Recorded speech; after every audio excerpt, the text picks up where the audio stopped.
നിങ്ങൾ ആലോചിച്ച് നോക്കിയിട്ടുണ്ടോ? നന്നായി ഉറങ്ങാനുള്ള മരുന്ന് ലോകത്ത് കിട്ടും. ഒരാൾക്ക് ഉറക്കില്ലെങ്കിൽ, ഒരാൾക്ക് ഉറക്ക് കിട്ടുന്നില്ല എങ്കിൽ നന്നായി ഉറങ്ങാൻ സഹായിക്കുന്ന ഒരുപാട് ഗുളികകളും മരുന്നൊക്കെ ലോകത്ത് വാങ്ങാൻ കിട്ടും, അല്ലേ? സ്ലീപ്പിംഗ് പിൽസുകൾ വാങ്ങാൻ കിട്ടും. അത് കഴിച്ചാൽ ഒരാൾക്ക് വളരെ ഗാഠമായി ഉറങ്ങാനും കഴിയും. ഡെപ്തുള്ള ഉറക്ക് കിട്ടും. ലോകത്ത് നടക്കുന്ന ഒന്നും നമ്മൾ അറിയില്ല, അത്രയും ശാന്തമായി ഗാഠമായി ഉറങ്ങാൻ കഴിയും. മരുന്ന് കഴിക്കാതെ ഉറങ്ങുന്നവരാണോ നിങ്ങൾ? നിങ്ങൾ ഈ ലോകത്തെ ഏറ്റവും വലിയ ഭാഗ്യമുള്ള മനുഷ്യന്മാരാണ് കേട്ടോ. മരുന്ന് കഴിച്ചാൽ മാത്രം ഉറക്കം കിട്ടുന്ന എത്ര മനുഷ്യന്മാരുണ്ട് ഈ ലോകത്തെന്നറിയോ? മരുന്ന് കഴിക്കാതെ ഉറങ്ങുന്നവരാണോ നിങ്ങൾ? നെഞ്ചിൽ കൈവച്ച് പഠിച്ചവനോട് നന്ദി പറഞ്ഞോളൂ. അതൊരു ചെറിയ കാര്യമേ അല്ല. ഒരാൾക്ക് ഉറക്കില്ലെങ്കിൽ നന്നായി ഉറങ്ങാനുള്ള പിൽസൊക്കെ ലോകത്ത് വാങ്ങാൻ കിട്ടും. പക്ഷെ എൻ്റെ ചോദ്യം അതല്ല. ശാന്തമായി ഉണരാൻ ലോകത്ത് മരുന്നുകളുണ്ടോ?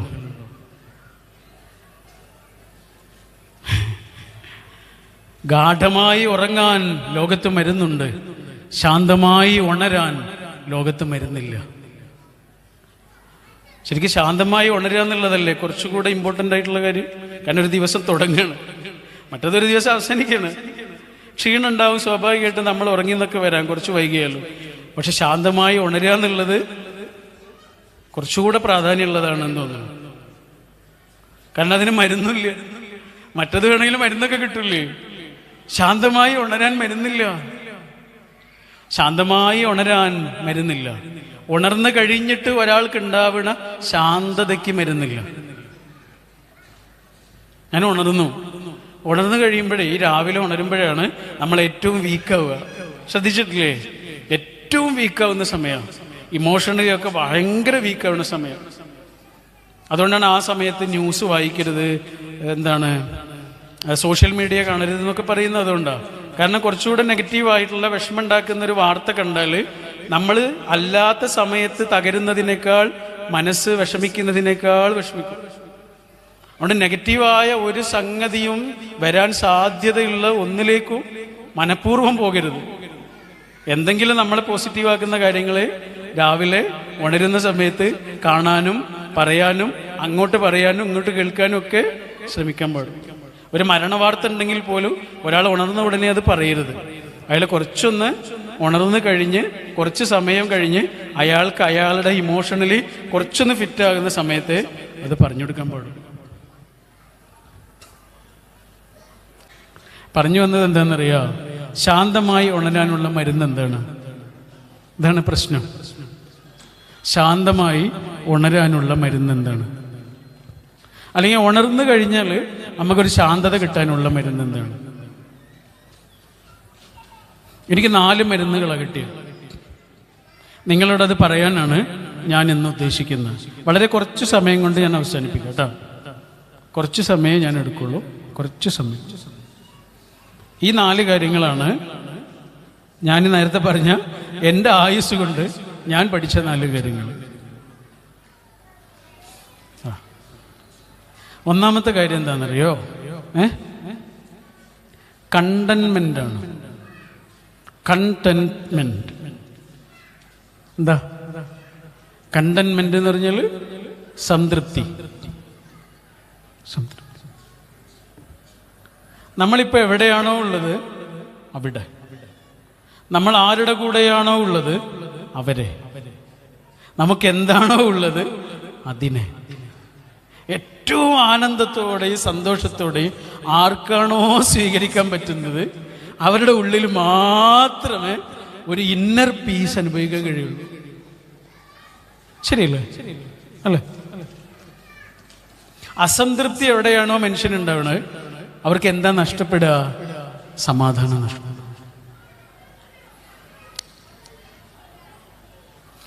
അതിങ്ങനെ എണ്ണി നോക്കിയാൽ ഏറ്റവും സൂക്ഷ്മമായ കാര്യമടക്കം ഏറ്റവും വലിയ കാര്യത്തിലേക്ക് വരെ നമുക്ക് എന്താണോ ഉള്ളത് അതിൽ നമ്മുടെ ഉള്ളിൽ ഉണ്ടാവുന്ന ഒരു സംതൃപ്തിയാണ്.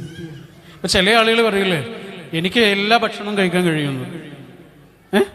ഞാൻ എന്തും കഴിക്കും എന്നൊക്കെ പറയില്ലേ, ചില ആളുകൾ അങ്ങനെ പറയില്ലേ, ഞാൻ എന്തും കഴിക്കും. അങ്ങനെയൊക്കെ പറയുമ്പോൾ അയാൾ എത്ര ഗ്രാറ്റിറ്റ്യൂഡുള്ള മനുഷ്യനായിട്ട് മാറണം ആലോചിച്ചു.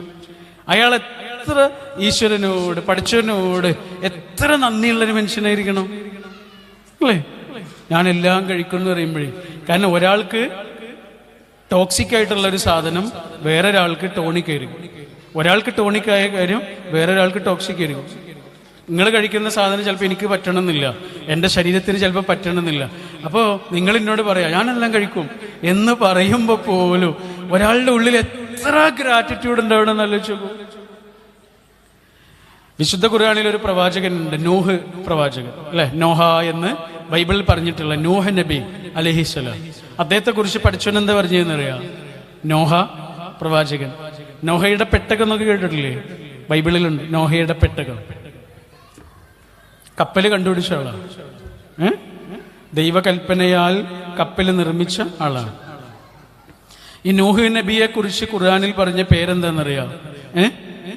അദ്ദേഹം നന്ദിയുള്ള അടിമയാണ്, അബ്ദൻ ഷക്കൂർ എന്നാണ്, നന്ദിയുള്ള അടിമയാണ്. അതിന്റെ കാരണം എന്താണെന്നറിയോ? ഖുർആൻ വിശദീകരിക്കുന്ന ഗ്രന്ഥങ്ങളുണ്ട്, ആ ഗ്രന്ഥത്തിൽ പറഞ്ഞെന്താണെന്നറിയോ? അതിന്റെ കാരണം അദ്ദേഹം ഭക്ഷണം കഴിച്ചു കഴിയുമ്പോൾ പഠിച്ചവനോട് ഭയങ്കരമായിട്ട് പ്രാർത്ഥിക്കും, നന്ദി പറയും.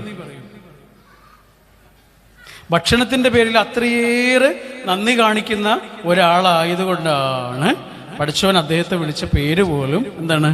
അബ്ദൻ ഷക്കൂർ, നന്ദിയുള്ള അടിമ. ഒരു മനുഷ്യന്റെ ഏറ്റവും വലിയ ക്വാളിറ്റി എന്താണെന്നറിയോ? ഒരു സംശയവും വേണ്ട, ഗ്രാറ്റിറ്റ്യൂഡാണ്, നന്ദി. ഈ നന്ദിയുള്ളവർക്ക് നേരത്തെ പറഞ്ഞ കണ്ടന്റ്മെന്റ് ഉണ്ടാവുള്ളൂ. എനിക്ക് എന്താണോ ഉള്ളത് അതില് എൻ്റെ ഉള്ളില് കണ്ടന്റ്മെന്റ് ഉണ്ടാവണമെന്നുണ്ടെങ്കിൽ, സംതൃപ്തി ഉണ്ടാവണമെന്നുണ്ടെങ്കിൽ അതിനോട് ആദ്യം എനിക്ക് ഉണ്ടാവേണ്ടത് നന്ദിയാണ്. എൻ്റെ ഒരു സുഹൃത്തുണ്ട്, ദുബൈയിലാണ്, സിനിമാ മേഖലയിലൊക്കെ പ്രവർത്തിക്കുന്ന ആളാ. അവന് കുറേ കാത്തിരുന്നിട്ടാണ് ഒരു കുഞ്ഞുണ്ടായത്. ആ കുഞ്ഞിനെന്താ പേരിട്ടത് എന്നറിയോ? ആ മോൾക്കിട്ട പേരെന്താണെന്നറിയോ? ദുആ ലയാൽ. ദുആ ലയാൽ വാക്കിന്റെ അർത്ഥം എന്താണെന്നറിയോ? എത്രയോ രാവുകളിലെ പ്രാർത്ഥനയാണ്.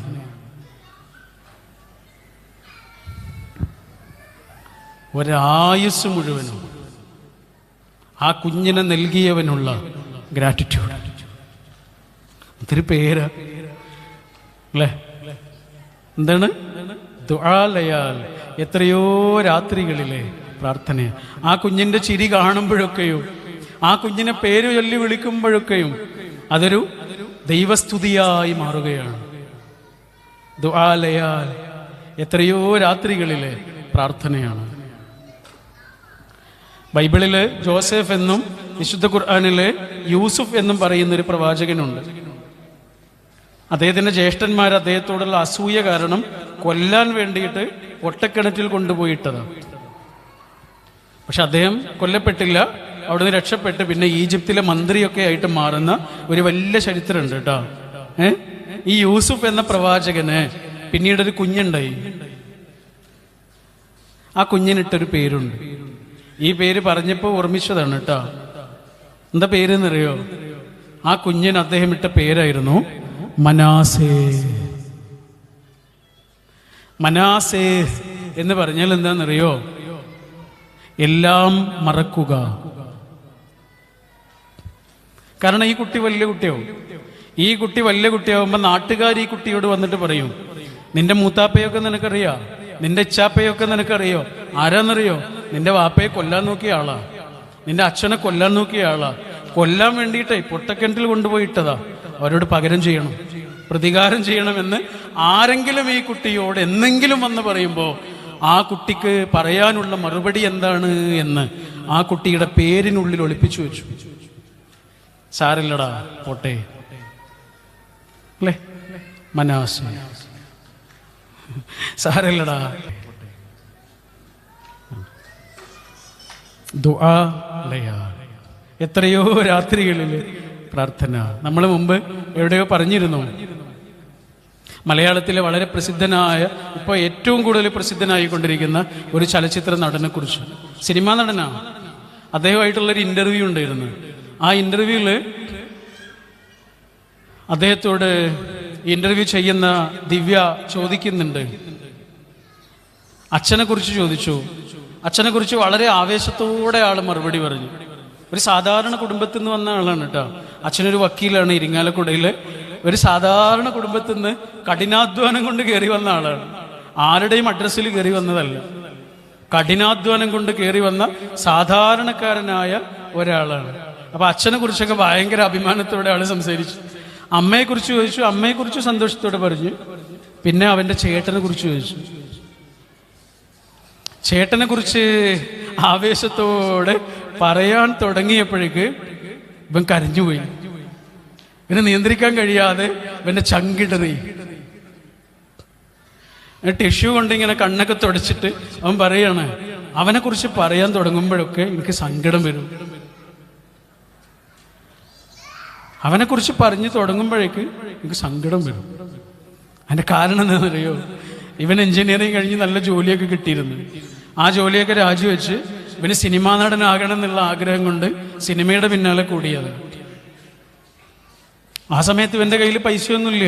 ഇവന്റെ ബൈക്കിന് പെട്രോൾ അടിക്കണം, ഓരോ യാത്രയ്ക്കും പൈസ ആവശ്യമുണ്ട്, ഇങ്ങനെ പല കാര്യങ്ങൾക്കും പൈസ ആവശ്യമില്ലേ. ആ സമയത്ത് ഇവന്റെ കയ്യിലേക്ക് എല്ലാ മാസവും ഒരാൾ കൃത്യമായി 4,000 രൂപ വെച്ചു കൊടുക്കും. 4,000 രൂപ അത് മതി, എമ്പാടും അത് മതി. അതാരായിരുന്നറിയോ? ഇവന്റെ ഈ ചേട്ടൻ. പക്ഷെ ചേട്ടൻ അന്ന് എത്രയായിരുന്നു ശമ്പളം എന്നറിയോ? 9,000 രൂപ.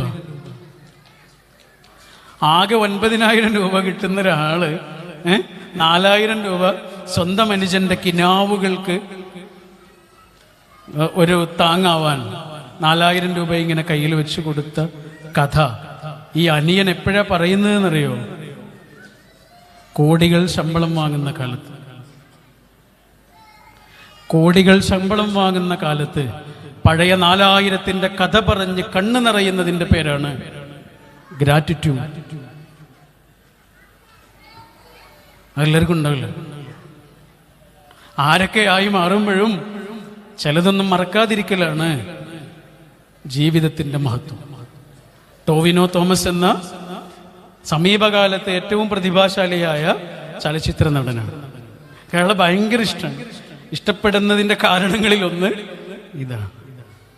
കാരണം ഒരാളുടെ മഹത്വം അടയാളപ്പെടുത്തുന്നത് അയാൾ ആരൊക്കെ ആയിത്തീരുന്നു എന്നുള്ളതല്ല, ആരൊക്കെ ആയി മാറുമ്പോഴും അയാൾ ചിലതൊന്നും മറക്കരുത്. ഇപ്പൊ ഞാനിവിടെ നിന്നിങ്ങനെ സംസാരിക്കുമ്പോൾ നിങ്ങൾ എന്നെ മാത്രമല്ലേ കാണുന്നുള്ളൂ. പക്ഷെ ഞാനിങ്ങനെ മൈക്ക് പിടിച്ച് നിങ്ങളോട് സംസാരിക്കുന്നതിന് കാരണക്കാരായ കുറേ മനുഷ്യന്മാരുണ്ട്. അവരൊന്നും നിങ്ങൾ ഓർക്കേണ്ട ഒരു ആവശ്യമില്ല. ഞാൻ അവരെ മറക്കാൻ പറ്റും. എന്നെ ഞാനാക്കിയ മനുഷ്യന്മാര് ഈ ആയുസിന്റെ അവസാനത്തെ നിമിഷത്തിൽ എന്റെ ഉള്ളിൽ ഉറവയായി അവരിങ്ങനെ ജ്വലിച്ചുകൊണ്ടിരിക്കണം. എന്റെ പേരാണ് ഗ്രാറ്റിറ്റ്യൂഡ്. ഗ്രാറ്റിറ്റ്യൂഡ് ഒരു മനുഷ്യന്റെ ഏറ്റവും വലിയ ഗുണം അതാണ്.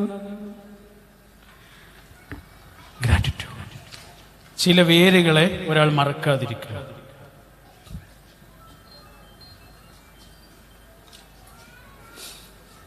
അപ്പൊ നമുക്ക് എന്താണോ ഉള്ളത് അതിലൊരാൾക്ക് ഗ്രാറ്റിറ്റ്യൂഡ് ഉണ്ടാകുമ്പോഴേ, പഠിച്ചവനോടും മനുഷ്യന്മാരോടും എല്ലാവരോടും നമ്മുടെ ഉള്ളിലൊരു നന്ദി ഉണ്ടാകുമ്പോഴേ നമുക്ക് ഉള്ളതിലൊരു സന്തോഷം ഉണ്ടാവും. അല്ലെങ്കിൽ ഉണ്ടാവില്ല. നമ്മൾ ഭക്ഷണം കഴിക്കുമ്പോൾ പോലും നേരത്തെ പറഞ്ഞില്ലേ, ഭക്ഷണം കഴിക്കുന്ന ഓരോ നിമിഷവും ഈശ്വരനോട് എത്ര നന്ദിയുള്ളവരായിരിക്കണം അല്ലേ? എന്നിട്ട് നമ്മളെന്താ ചെയ്യുന്നത്? ഭക്ഷണം കഴിച്ചുകൊണ്ടിരിക്കുമ്പോൾ ഇപ്പുറത്ത് മൊബൈൽ ഫോണിലേക്ക് നോക്കിയിട്ടാണ് കഴിച്ചുകൊണ്ടിരിക്കുന്നത്. നമ്മളത് ആസ്വദിക്കുന്നവരും ഇല്ല.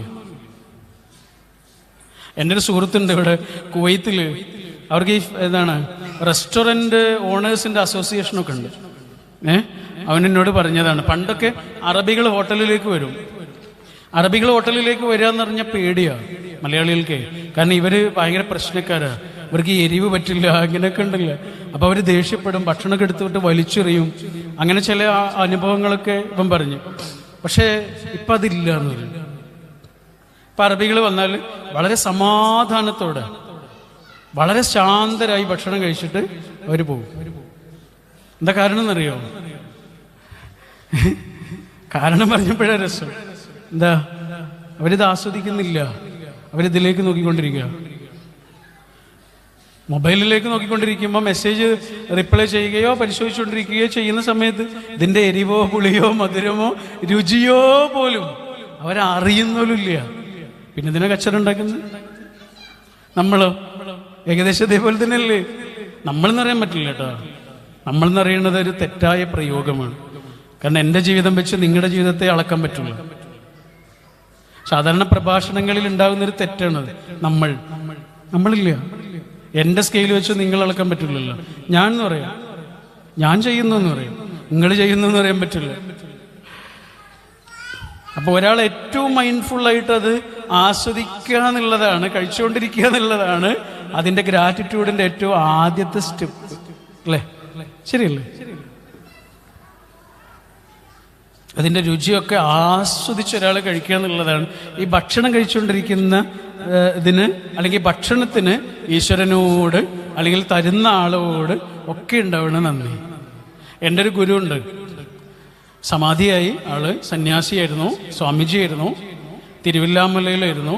സ്വാമി നിർമ്മലാനന്ദ ഗിരി മഹാരാജ് എന്നായിരുന്നു പേര്. സ്വാമിജി സമാധിയായി എന്നുള്ളത് എൻ്റെ ജീവിതത്തിലെ ഏറ്റവും വലിയ നഷ്ടങ്ങളിൽ ഒന്നാണ്. വെറുതെ ഇങ്ങനെ പോയി ഇരുന്നാൽ മതി കുറച്ചു നേരം, അങ്ങനത്തെ ഒരു സാന്നിധ്യമായിരുന്നു. സ്വാമിജി പറയും, ഒരു ഹോട്ടലിൽ നിന്ന് നമ്മൾ ഭക്ഷണം കഴിച്ചിറങ്ങുമ്പോൾ പോലും ആ ഹോട്ടലിൻ്റെ ആളില്ലേ, ഉടമസ്ഥനില്ലേ, ആ ഭക്ഷണം ഉണ്ടാക്കിയ ആളില്ലേ, പറ്റെങ്കിൽ അവരോടൊക്കെ കണ്ടിട്ടൊന്ന് കൈപിടിച്ചിട്ട് സ്വാമിജിയുടെ ഭാഷയിലൊന്ന് നമസ്കരിക്കണമെന്ന് അല്ലെങ്കിൽ ഒന്ന് നന്ദി പറയണമെന്ന്. നമ്മുടെ ഉള്ളിലേക്ക് അന്നം തരുന്ന മനുഷ്യന്മാർ. നമ്മൾ പൈസയൊക്കെ കൊടുത്തിട്ടുണ്ടാവും, നമുക്ക് വേണ്ടി മരുന്ന് കണ്ടുപിടിച്ച എത്ര മനുഷ്യന്മാരുണ്ട്, നമുക്ക് വേണ്ടി വസ്ത്രം ഉണ്ടാക്കിയ എത്ര മനുഷ്യന്മാർ. നമ്മളിങ്ങനെ ഇരിക്കുന്നൊരു സമയത്ത് പോലും എത്രയേറെ മനുഷ്യരുടെ കഠിനാധ്വാനത്തിൻ്റെ ഫലമാണ് നമ്മളിങ്ങനെ ജീവിതത്തിൽ അനുഭവിച്ചുകൊണ്ടിരിക്കണം. ഓരോരോ കാര്യങ്ങളും എന്നിങ്ങനെ വെറുതെ ആലോചിച്ചു എണ്ണ തീരുമോ? ഇതിൻ്റെയൊക്കെ അപ്പുറം ഒരു വലിയ മഹാശക്തിയുടെ കരുണാപ്രവാഹവും ഓരോ നിമിഷവും അനുഭവിച്ചുകൊണ്ടിരിക്കുന്ന ആളുകൾ. നമ്മുടെ അഹങ്കാരത്തിൻ്റെ മിനാരങ്ങളൊക്കെ, അഹങ്കാരത്തിൻ്റെ വലിയ ഉയർച്ച തോന്നുന്ന അനുഭവങ്ങളൊക്കെ ഇല്ലാതാക്കാനുള്ള ഒന്നാമത്തെ സ്റ്റെപ്പ് അത്. അഹങ്കാരം വേണം. ഭൂമിയോളം താഴെ ഒരാൾ എത്ര അങ്ങനെ താഴുന്നുണ്ടോ അത്രയുമാണ് അയാളുടെ മഹത്വം. പണ്ട് ഞങ്ങളുടെ വീടിൻ്റെ മുന്നിൽ പാടമാണ്, വയലാണ്, കിഴക്കേപ്പുറം എന്നാണ് അവിടെ പറയുക. അപ്പോൾ കിഴക്കേപ്പുറം വയലിലേക്ക് ഇറങ്ങുന്ന സമയത്ത് രാത്രിയാണെങ്കിൽ എന്തെങ്കിലും ആവശ്യങ്ങളുണ്ടെങ്കിൽ പോകുമ്പോൾ ഉമ്മ പറയും, കയ്യിൽ ടോർച്ചൊക്കെ ഉണ്ടാവും, എന്നാലും ഉമ്മ പറയും കാക്കക്ക് നോക്കണേ എന്ന് പറയുമ്പോൾ എനിക്ക് ആദ്യം മനസ്സിലായി കാക്ക എന്നാണ് ഞാൻ വിചാരിച്ചത്. ഈ കാക്കയെ നോക്കണം അങ്ങനെ എന്താണെന്ന് വിചാരിച്ചു. ഉമ്മ ഉദ്ദേശം എന്താണെന്നറിയോ? കാൽക്കൾക്ക് നോക്കണേ എന്നാണ്. അതിൽ ലേ വിട്ട് കേൾക്കില്ല, കാക്കക്ക് നോക്കണേന്ന്. അന്ന് ഉമ്മ പറഞ്ഞത് ചെറിയൊരർത്ഥേ അതിനുണ്ടായിരുന്നു. ഇന്ന് എനിക്ക് മനസ്സിലാകുന്നുണ്ട് അതിൻ്റെ വിപുലമായ അർത്ഥം എന്താണ്. വമ്പൻ നഗരങ്ങളിലൂടെ സഞ്ചരിക്കുമ്പോഴും മഹാസദസ്സുകളുടെ മുന്നിൽ നിൽക്കുമ്പോഴും എടാ കാക്കക്ക് നോക്കണേ, കാക്കക്ക് നോക്കണേ.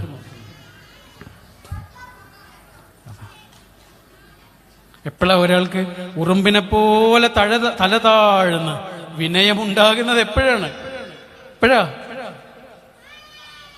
അയാൾക്ക് ചിലതൊന്നും മറക്കാതിരിക്കുമ്പോഴാണ്. അതുകൊണ്ടാണ് മലയാളത്തിൽ ഏറ്റവും പ്രസിദ്ധമായ ഒരു ഡിക്ഷണറി ഉണ്ട്, മലയാള ഭാഷയുടെ ഡിക്ഷണറി കേട്ടോ. ശബ്ദ താരാവലി എന്നാണ് അതിൻ്റെ പേര്. ആരെങ്കിലും വായിച്ചിട്ടുണ്ടോ? വലിയ പുസ്തകം, 8,000-ഓളം പേജുണ്ട്. 8,000 അല്ല, 1,000-ഓളം പേജുകൾ, 1,000-ഓളം പേജുകളുള്ള വലിയ കട്ടിയുള്ളൊരു പുസ്തകം. ഒരാൾ 23 കൊല്ലത്തിലേറെ അധ്വാനിച്ച് ശ്രീകണ്ഠേശ്വരം പത്മനാഭ പിള്ള എന്ന് പറഞ്ഞൊരു മനുഷ്യൻ ഒരു ഡിക്ഷണറി ഉണ്ടാക്കാൻ വേണ്ടിയിട്ട്, താജ്മഹൽ ഉണ്ടാക്കാൻ വേണ്ടി അത്രയേറെ മനുഷ്യന്മാർ എത്ര കാലമാണോ കഷ്ടപ്പെട്ടത്, അത്രയും കാലം ഒരാൾ ഒരു പുസ്തകം എഴുതാൻ വേണ്ടി കഷ്ടപ്പെട്ടുണ്ടാക്കിയ പുസ്തകത്തിന്റെ പേരാണ് ശബ്ദതാരാവലി. വല്ലാത്തൊരു പുസ്തകം കേട്ടോ. അതിന്റെ തുടക്കത്തിൽ അദ്ദേഹം പറയുന്നുണ്ട്, ഈ പുസ്തകത്തിൽ സുഖം എന്നൊരു വാക്കുണ്ട്. സുഖം, ആ വാക്കിന്റെ അർത്ഥമുണ്ട്. പക്ഷെ ജീവിതത്തിൽ ഒരിക്കലും അത് അനുഭവിച്ചിട്ടില്ലാത്ത ഒരാളാണ് ഈ പുസ്തകം എഴുതിയത് എന്ന് ഇതിൻ്റെ ഓരോ പേജ് മറിക്കുമ്പോഴും നിങ്ങൾ ആലോചിക്കണേ. സുഖം. പക്ഷെ ആ പുസ്തകത്തിനകത്ത് പറഞ്ഞിട്ടുള്ള ഒരു വാക്കുണ്ട്, ലളിതം എന്നുള്ള വാക്ക് കേട്ടോ. എന്താണ് ലളിതം? ലളിതം എന്നുള്ള വാക്കിന് കൊടുത്ത അർത്ഥം എന്താണെന്നറിയോ? സുന്ദരം. എന്താണ്? വല്ല ബന്ധമുണ്ടോ അതിന്? ലളിതം എന്നുള്ള വാക്കിന് കൊടുത്ത കുറച്ച് അർത്ഥങ്ങളുണ്ട്, 3-4 അർത്ഥങ്ങളുണ്ട്. അതിലൊരർത്ഥം എന്താണ്? സുന്ദരം, ബ്യൂട്ടിഫുൾ. കാരണം എന്താണെന്നറിയോ? ലളിതമായതൊക്കെ സുന്ദരമാണ്. ഭംഗിയുള്ളൊരു ചെറിയ വീട് വലിയ കൊട്ടാരത്തേക്കാൾ ഭംഗിയാണ് അല്ല. അതുകൊണ്ടാണ് ഇന്ത്യയിലെ മഹാത്ഭുതം എന്ന് പറയുന്നത് താജ്മഹൽ അല്ല എന്ന് ഗുജറാത്തിലെ വാർധ എന്ന ചെറിയ ഒരു നാട്ടിലെ ചെറിയൊരു ആശ്രമം പോയി കണ്ടാൽ നമുക്കറിയാൻ പറ്റും. ഗാന്ധിജിയുടെ വാർധ ആശ്രമം. അവിടെ പോയി നോക്കിയാലേ ഒരു മണ്ണുകൊണ്ടുണ്ടാക്കിയ വീടാ. മണ്ണ് കൊണ്ടുണ്ടാക്കിയ വീട് കണ്ടാലറിയാം ഇന്ത്യയിലെ മഹാത്ഭുതം താജ്മഹൽ അല്ല എന്നും ഗാന്ധിജിയുടെ വാർധയിലെ ആശ്രമമാണ്. മുഹമ്മദ് നബിയുടെ വീടിനെ കുറിച്ച് എഴുതിയിട്ടുള്ളൊരു പുസ്തകമുണ്ട്. ആ പുസ്തകത്തിൽ ആ വീട്ടിലുണ്ടായുള്ള ആകെ സാധനങ്ങൾ എണ്ണി നോക്കിയിട്ട് കിട്ടിയത് 30-ൽ കുറച്ച് സാധനങ്ങൾ, 30-ൽ താഴെ ആകെ ഉണ്ടായിരുന്നതേ 30-ൽ താഴെ സാധനം. പക്ഷെ അങ്ങനെ ജീവിക്കണമെന്നൊന്നും നമ്മളോട് ആരോടും പറഞ്ഞിട്ടൊന്നുമില്ല കേട്ടോ. അങ്ങനെയും ജീവിക്കാമെന്ന് കാണിച്ചു തന്നിട്ടേ ഉള്ളൂ. അങ്ങനെ ജീവിക്കണമെന്നൊന്നും പറഞ്ഞില്ല, എവിടെയും പറഞ്ഞില്ല. അങ്ങനെയും ജീവിക്കാമെന്ന് പറഞ്ഞു തരികയാണ് ചെയ്തിട്ടുള്ളത്. വലിയ വലിയ മനുഷ്യന്മാരൊക്കെ ദാരിദ്ര്യത്തെ സ്വയം ഭരിച്ച മനുഷ്യന്മാരാണ്. ഇന്ത്യക്ക് സ്വാതന്ത്ര്യം കിട്ടിയപ്പോൾ എല്ലാവരും വിചാരിച്ചത് ഗാന്ധിജി രാഷ്ട്രപതിയാകുന്നായിരുന്നു. രാഷ്ട്രപതി ഭവൻ എന്ന് പറഞ്ഞാൽ ഇന്ത്യയിലെ ഏറ്റവും വലിയ കെട്ടിടങ്ങളിൽ ഒന്നാണ്. പക്ഷെ അത് ഉപേക്ഷിച്ച് ദാരിദ്ര്യത്തെ സ്വയം ഭരിച്ച മനുഷ്യന്റെ പേരായിരുന്നു ഗാന്ധിജി. കാരണം അവർക്കറിയാം ദാരിദ്ര്യം എന്ന് പറഞ്ഞാൽ ഭയങ്കര മഹത്വമുള്ളൊരു കാര്യമാണ്. അത് ദാരിദ്ര്യം അനുഭവിച്ചവർക്കൊക്കെ അറിയാം. കുറെ കാലം കഴിഞ്ഞിട്ട് തിരിഞ്ഞു നോക്കുമ്പോഴേ നമുക്ക് മനസ്സിലാവും ദാരിദ്ര്യം ഭയങ്കര മഹത്വമുള്ളൊരു കാര്യമാണ്. എൻ്റെ ജീവിതത്തിൽ ഞാൻ ദാരിദ്ര്യം അനുഭവിച്ചു. ഉപ്പാക്ക് ഏറ്റവും വിഷമമുള്ള കാലത്തായിരുന്നു എൻ്റെ കുട്ടിക്കാലം. ഇങ്ങനെ തിരിഞ്ഞു നോക്കുമ്പോൾ ഇങ്ങനെ മനസ്സിലാകുന്നുണ്ട് ദാരിദ്ര്യത്തിൻ്റെ മഹത്വം എന്തായിരുന്നു.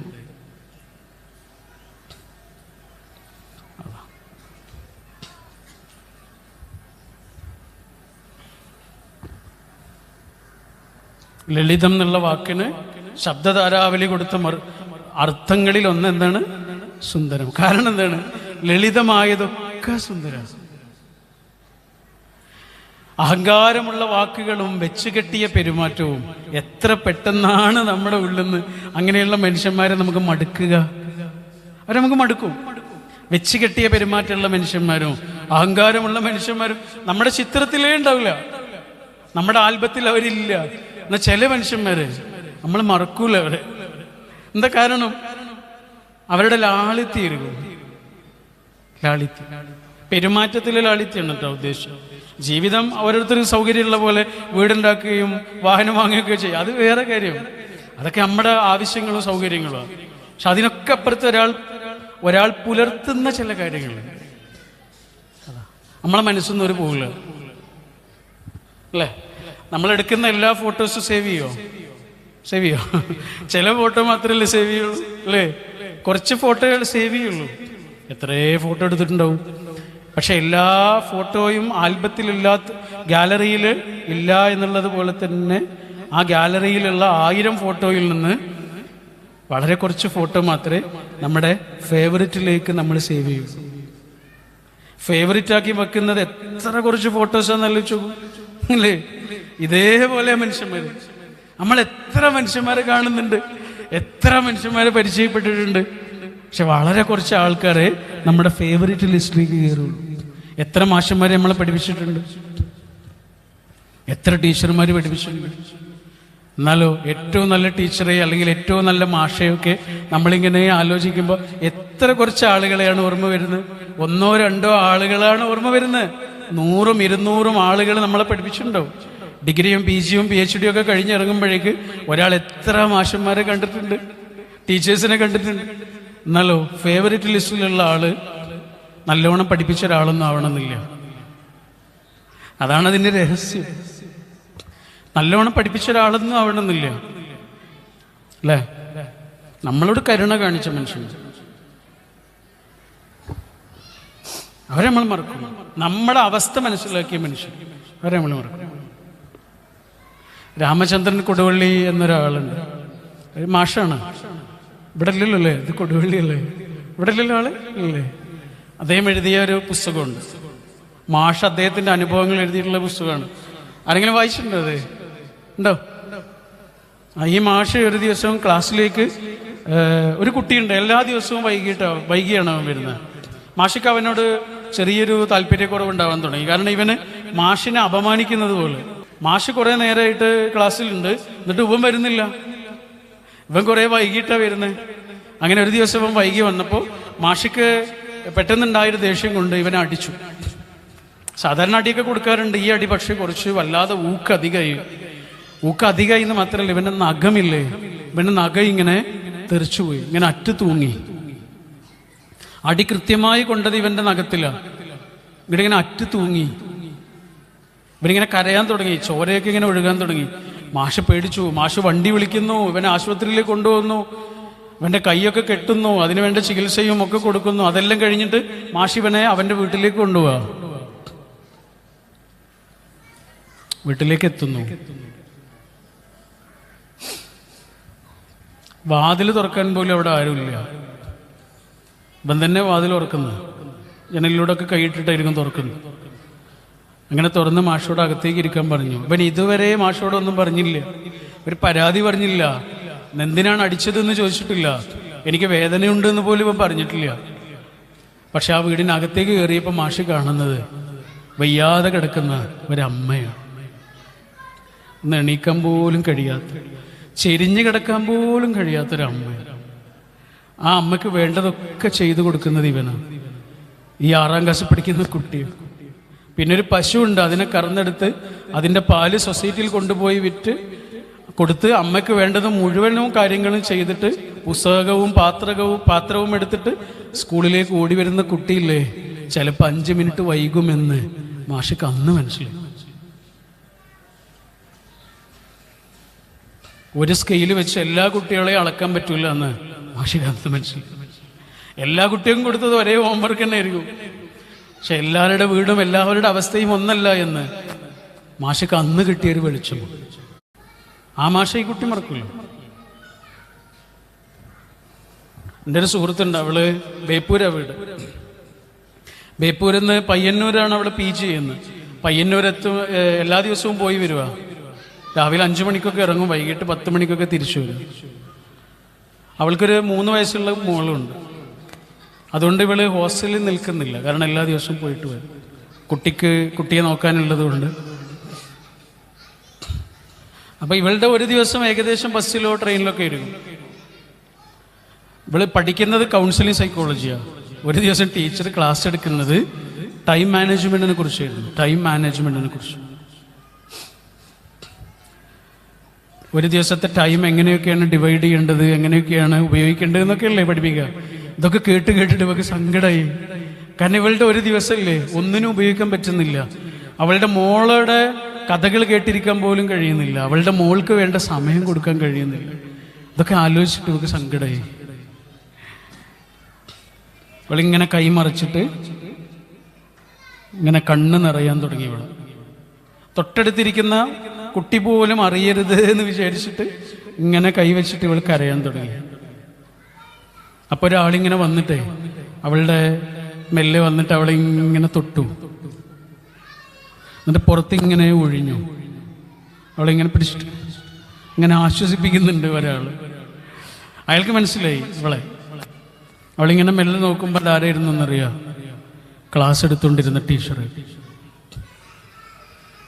ആ ടീച്ചറെ ആ കുട്ടി ഒരിക്കലും മറക്കില്ല അല്ലേ?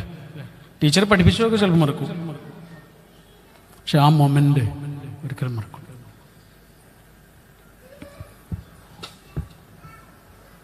ഞാൻ എൻ്റെ കണ്ണുകൊണ്ട് നിങ്ങളെ കണ്ടാൽ നിങ്ങൾക്ക് കുറേ കുഴപ്പങ്ങളുണ്ടാവും, നിങ്ങളുടെ കണ്ണുകൊണ്ട് എന്നെ കണ്ടാൽ കുറേ കുഴപ്പങ്ങളുണ്ടാവും അല്ലേ? പക്ഷെ നമ്മുടെ മുന്നിൽ നിൽക്കുന്ന മനുഷ്യനെ അയാളുടെ ഭാഗത്ത് നിന്ന് കാണാൻ കഴിയലാണ് മനുഷ്യൻ എന്നുള്ള അർത്ഥത്തിലുള്ള ഏറ്റവും വലിയ ക്വാളിറ്റിയിലാണ്. അപ്പോഴേ നമുക്ക് മനുഷ്യനെ വെൽക്കം ചെയ്യാൻ കഴിയുള്ളൂ, സ്വീകരിക്കാൻ കഴിയുള്ളൂ അല്ലേ? 800 കോടി മനുഷ്യന്മാരുള്ള ലോകമാണെന്ന് പറഞ്ഞില്ലേ? അതിന്ന് നമ്മുടെ ജീവിതത്തിലേക്ക് വന്നത് എത്ര കുറച്ച് മനുഷ്യന്മാരായിരിക്കും അല്ലേ? നമ്മുടെ വീടിൽ എല്ലാം കഴിഞ്ഞ് നമ്മൾ എത്തുന്നൊരു വീടില്ലേ, ആ വീട്ടിൽ എത്ര കുറച്ച് മനുഷ്യന്മാരുള്ളൂ? 800 കോടി മനുഷ്യന്മാരുള്ള ലോകത്ത് നമ്മുടേത് എന്ന് പറഞ്ഞിട്ട് ആ വീടിൻ്റെ ഓരോ റൂമിൽ കിടന്നുറങ്ങുന്ന മനുഷ്യന്മാരെ എത്ര കുറച്ചാണ്. ആ മനുഷ്യന്മാർക്ക് വേണ്ടത് എന്താണോ അത് കൊടുക്കാൻ കഴിയും. വേറെ എന്ത് പറഞ്ഞിട്ടും കാര്യമില്ല. ശാന്തമായി ഉണരാനുള്ള രണ്ടാമത്തെ മരുന്നതാണ് നമ്മുടെ ബന്ധങ്ങളില്ലേ, ആ ബന്ധങ്ങൾക്ക് നമ്മൾ കൊടുക്കണ വിലയോ. ഹാർഡ്വാർഡ് യൂണിവേഴ്സിറ്റിയിൽ നടന്നിട്ടുള്ളൊരു പഠനമുണ്ട്, ഒരു പക്ഷേ നിങ്ങൾ കേട്ടതായിരിക്കും. കഴിഞ്ഞ 75 കൊല്ലമായിട്ട് അവർ പഠിച്ചുകൊണ്ടിരിക്കുക, കുറേ മനുഷ്യന്മാരിലൂടെ അവർ പഠിച്ചുകൊണ്ടിരിക്കുക, സർവേ നടത്തിക്കൊണ്ടിരിക്കുക. ആ സർവേ നടത്തിക്കൊണ്ടിരിക്കുന്ന മനുഷ്യന്മാരിൽ ഇപ്പം ആകെ 20 ആളുകളെ ജീവിച്ചിരിപ്പുള്ളൂ. 1940കളിൽ തുടങ്ങിയ പഠനമാണ്. 1940കൾ മുതലുള്ള കുറേ മനുഷ്യന്മാർ, അത് വലിയ പൈസക്കാരായ ആളുകളുണ്ട്, വലിയ മത നേതാക്കളുണ്ട്, അതുപോലെ രാഷ്ട്രീയ നേതാക്കളുണ്ട്, ദരിദ്രരുണ്ട്, സാധാരണക്കാരുണ്ട്, കൂലിവേല ചെയ്യുന്നവരുണ്ട്, ഡ്രൈവർമാരുണ്ട്, എഞ്ചിനീയർമാരുണ്ട്, ഡോക്ടർമാരുണ്ട്. സമൂഹത്തിൻ്റെ എല്ലാ ഭാഗങ്ങളിലുള്ള മനുഷ്യന്മാരെ ഇവർ പഠിച്ചുകൊണ്ടിരിക്കുക. ഇപ്പം ആകെ 20 ആളുകളെ ബാക്കിയുള്ളൂ. അതിന് നേതൃത്വം കൊടുത്തതോ ഒക്കെ ആയിട്ടുള്ള ആളുകൾ, അവർക്കിപ്പോൾ ഒന്നിനും കഴിയില്ല, പക്ഷെ കുറച്ച് ആളുകൾ പത്രി ഉണ്ടാവില്ല എന്ന് തോന്നുന്നു, അവർക്ക് ബാക്കിയുള്ള മനുഷ്യർ. പക്ഷെ ആ പഠനം എന്താണെന്നറിയോ? മനുഷ്യന്മാർക്ക് ശരിക്കും സമാധാനം കിട്ടുന്നത് എന്തുകൊണ്ടാണ്, എങ്ങനെയാണ്, എന്താണ് സമാധാനത്തിനുള്ള വഴി? പൈസയാണോ, സൗകര്യങ്ങളാണോ, വലിയ വീടാണോ, അതല്ലെങ്കിൽ അതുപോലെയുള്ള സൗകര്യങ്ങളോ, ജീവിതത്തിൽ കിട്ടുന്ന പ്രിവിലേജോ, ഇതൊക്കെയാണോ? എന്താണ് മനുഷ്യന് അടിസ്ഥാനപരമായി ഉള്ളിലൊരു സമാധാനം അനുഭവിക്കാനുള്ള വഴി എന്താണ്? ഒരു കണ്ടെത്തി എന്താണെന്നറിയോ? നമുക്കുള്ള മനുഷ്യന്മാരില്ലേ, ബന്ധങ്ങളില്ലേ, ആ ബന്ധങ്ങളെ ഊഷ്മളമായി കേടുപറ്റാതെ ഒരാൾ എത്ര കണ്ട് അതൊക്കെ നിലനിർത്താനും കേടുപറ്റാതിരിക്കാനും ഒരാൾ ശ്രദ്ധിക്കുന്നുണ്ടോ? അത്രയുമാണ്. അതാണ്, അങ്ങനെയുള്ളവർക്കാണ് സമാധാനമായിട്ട് കിടന്നുറങ്ങാൻ കഴിയുക. ഞാൻ പറയണല്ലോ, കഴിഞ്ഞ 70-ലേറെ കൊല്ലമായി ഒരു യൂണിവേഴ്സിറ്റിയിലെ സോഷ്യോളജി വിഭാഗം പഠിച്ചുകൊണ്ടിരിക്കുന്ന ഒരു സർവേയിൽ നിന്ന് അവർ കണ്ടെത്തിയ കാര്യമാണ് പറയുന്നത്.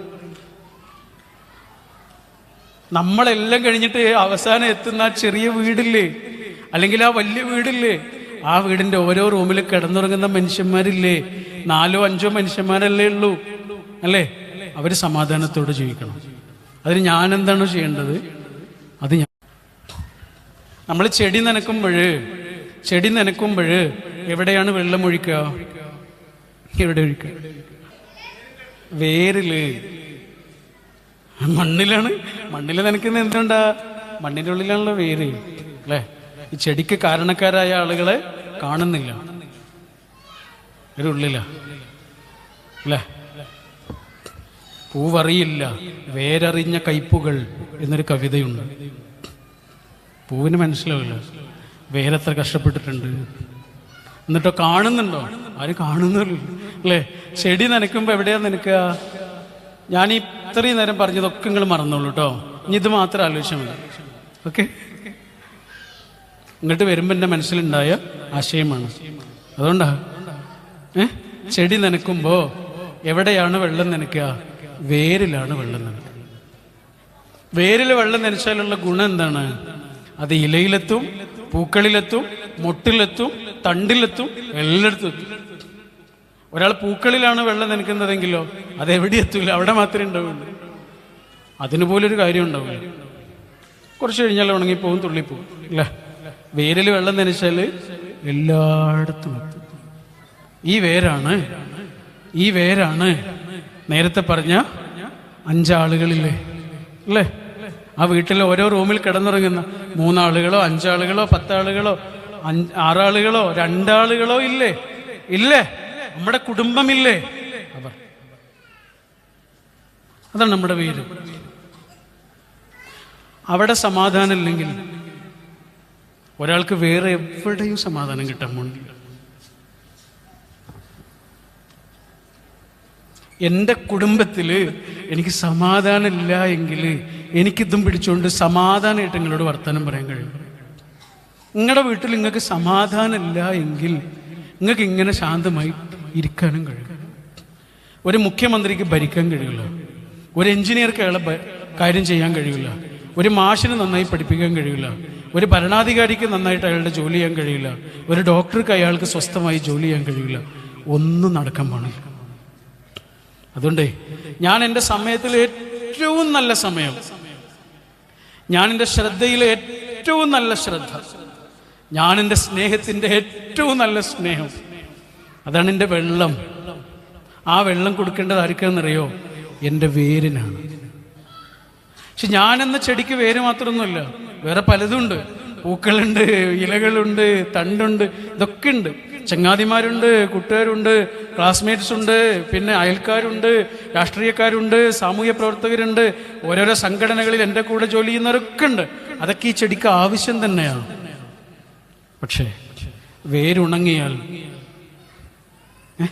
എൻ്റെ വീട്ടിൽ സമാധാനം ഇല്ലെങ്കിൽ എനിക്കൊരു നല്ല സുഹൃത്താകാൻ കഴിയില്ല,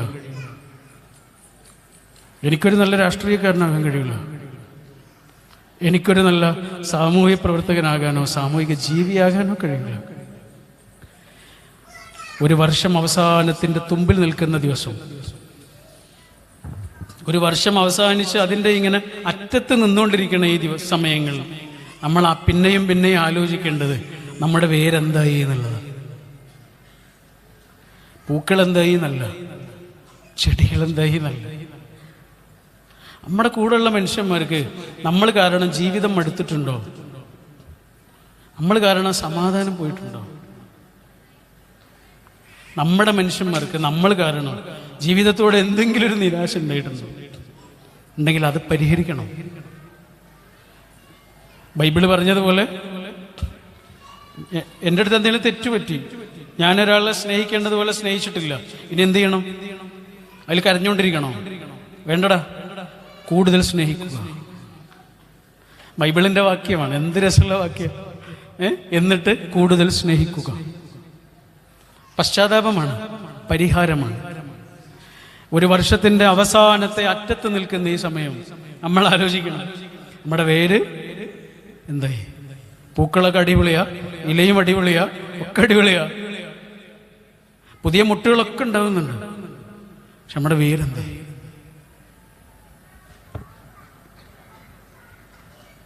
നമ്മുടെ കൂടെ ജീവിക്കുന്ന മനുഷ്യന്മാരെ നമുക്ക് എത്ര മനസ്സിലായിട്ടുണ്ട്?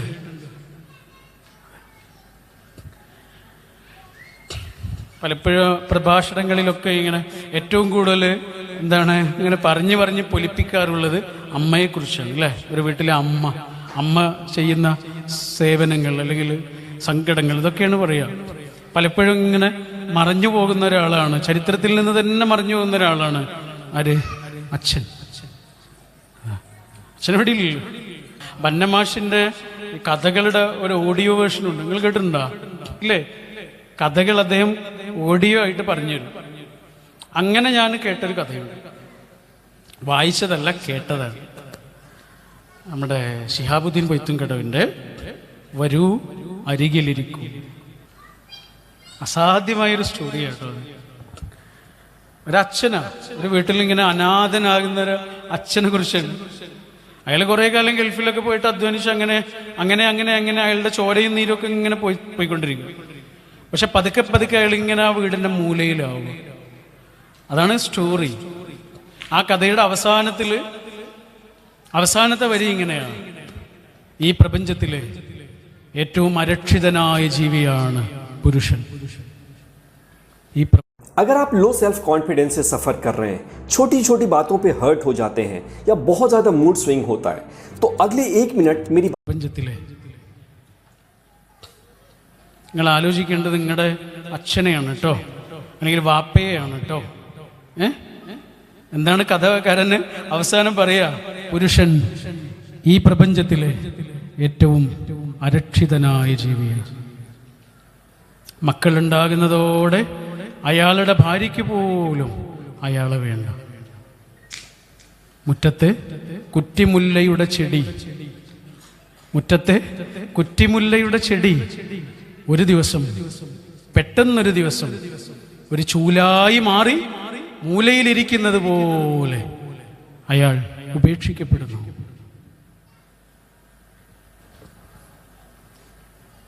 ഉള്ളിലെ സ്നേഹം പോലും മക്കളോട് ശരിക്കും പറഞ്ഞു കൊടുക്കാൻ കഴിയാതെ, ഉള്ളിലെ സങ്കടങ്ങൾ ഒരാളോടും പറയാതെ, പ്രതിസന്ധികൾ എന്തൊക്കെയാണ് അനുഭവിച്ചുകൊണ്ടിരിക്കുന്നതെന്ന് പോലും ഒരാളോട് ഷെയർ ചെയ്യാതെ തിരിച്ചറിയപ്പെടാതെ പോകുന്ന മനുഷ്യന്മാരാണ് പൊതുവെ അച്ഛന്മാർ, അല്ലേ? ഒരു വീഡിയോ കണ്ടിട്ടുണ്ട്, നിങ്ങൾ കണ്ടിട്ടുണ്ടോ അറിയില്ല. ഒരു പാചക മത്സരമാണ്, പാചക മത്സരം. അപ്പോൾ ഒരു കുട്ടി അതിൽ പങ്കെടുത്തുകൊണ്ടിരിക്കുന്ന ഒരു പെൺകുട്ടിയുണ്ട്. അവളൊരു പാത്രം ഇങ്ങനെ പെട്ടെന്ന് തുറക്കണം. ചെറിയ സമയം കൊണ്ടാണ് പാചകം ഉണ്ടാക്കുന്നത്. 1 മിനിറ്റൊക്കെ കൊടുത്തിട്ടാണ്, 1 മിനിറ്റ് കൊണ്ട് ഉണ്ടാക്കുന്ന പാചകം. അപ്പോൾ ഈ പാത്രം തുറക്കാൻ പറ്റുന്നില്ല. അവൾ ഓടുന്നത് എങ്ങോട്ടാ? അച്ഛൻ്റെ അടുത്തേക്കാണ്. അച്ഛൻ അവിടെ കൂടി നിൽക്കുന്ന 100 കണക്കിന് മനുഷ്യന്മാരുണ്ട്. ആ മനുഷ്യനിൽ നിന്ന് ഏറ്റവും സുരക്ഷിതമായി ഓടി അണയാൻ കഴിയുന്ന ഒരു ചൂടുണ്ടെങ്കിൽ അവൾക്കറിയാം, നിരുപാധികം എന്നെ സ്വീകരിക്കുന്ന മനുഷ്യൻ, അല്ലേ? നമ്മളെ പണ്ടൊക്കെ നമ്മുടെ നാട്ടിൽ അപ്പയില്ലേ, അപ്പ, നമ്മൾ കമ്മ്യൂണിസ്റ്റ് അപ്പ എന്ന് പറയില്ലേ? ഇവിടെ എന്താ പറയാ? കമ്മ്യൂണിസ്റ്റ് അപ്പ. പണ്ട് കമ്മ്യൂണിസം ലോകത്ത് മുഴുവനും വളരെ പെട്ടെന്ന് വ്യാപിച്ചിരുന്നു. അതുപോലെ പെട്ടെന്ന് വ്യാപിച്ചിരുന്ന ഒരു ചെടിയായിരുന്നു എന്ത്? അപ്പ. അതുകൊണ്ടാണ് കമ്മ്യൂണിസ്റ്റ് അപ്പ എന്ന് പേരിട്ട്. ശരിക്കും അതിൻ്റെ നിറം എന്താണ്? ചുവപ്പല്ല, എന്താണ്? പച്ച. ഈ അപ്പയ്ക്കൊരു പ്രത്യേകത ഉണ്ടെന്നറിയോ? നമുക്ക് അറിയാമല്ലോ അല്ലേ? പെട്ടെന്ന് മുറിയൊക്കെ ആയാൽ അതിൻ്റെ തുമ്പ് ഇങ്ങനെ ഒടിച്ചിട്ട് അതിൻ്റെ നീര് നമ്മുടെ മുറിയിലാക്കി കഴിഞ്ഞാൽ പെട്ടെന്ന് ഉണങ്ങും. പെട്ടെന്ന് കിട്ടുന്ന പച്ചമരുന്നാണ്, അല്ലേ? എന്ത്? അപ്പ. എന്താണ് അപ്പ? ക്രൈസ്തവര്, ക്രിസ്ത്യൻ സഹോദരങ്ങള് അവരുടെ വീട്ടിലുള്ള അച്ഛനെ വിളിക്കുന്ന പേരെന്താണെന്നറിയാ? അപ്പ. നമ്മുടെ പെട്ടെന്നുണ്ടാകുന്ന മുറിവുകളില്ലേ, അതിനെ ഓടിച്ചെന്ന് കെട്ടിപ്പിടിക്കാൻ പറ്റിയ വീട്ടിൻ്റെ ഉള്ളിലെ പച്ചമരുന്നിൻ്റെ പേരാണ് അപ്പ. അപ്പ അപ്പ. ആ വിളിയുടെ അകത്ത് പോലും ഒരു പച്ചമരുന്നിനുള്ള ക്ഷണപത്രമുണ്ട്. അപ്പ അപ്പ. അവിടെ ബൈബിളിലെ ദൈവത്തിന് പറയുന്ന പേര് പോലും എന്താ? അപ്പൻ എന്നാണ്. അപ്പ, ഫാദർ എന്നാണ്. അതിന് കൊടുക്കാവുന്ന ഏറ്റവും മോശം അർത്ഥമാണ് കൊടുത്തിട്ടുള്ളത് മലയാളത്തിൽ. പിതാവ്. ആരെങ്കിലും അങ്ങനെ വിളിക്കുക? പിതാവേ എന്ന് വിളിക്കും, വാപ്പച്ചി എന്ന് വിളിക്കും. നിങ്ങളൊക്കെ എന്താ വിളിക്കുക? വാച്ചി എന്നല്ലേ ഇവിടെ വിളിക്കുക, അല്ലേ? നിങ്ങളുടെ ഈ ഏരിയയിൽ വാച്ചി എന്ന് വിളിക്കുക. എന്ത് രസമുള്ളൊരു വിളിയാണതില്ലേ? വാച്ചി, വാച്ചി. വാപ്പച്ചിയാണ്. അപ്പാ പോയി, വാച്ചി. അപ്പച്ചി എന്ന് വിളിക്കുന്നത്, അപ്പ എന്ന് വിളിക്കുന്നവരുണ്ട്. ആ വിളിയിൽ ഏറ്റവും രസമുള്ള വിളിയാണ് അപ്പ. കാരണം അതിനകത്ത് ഇതുണ്ട്.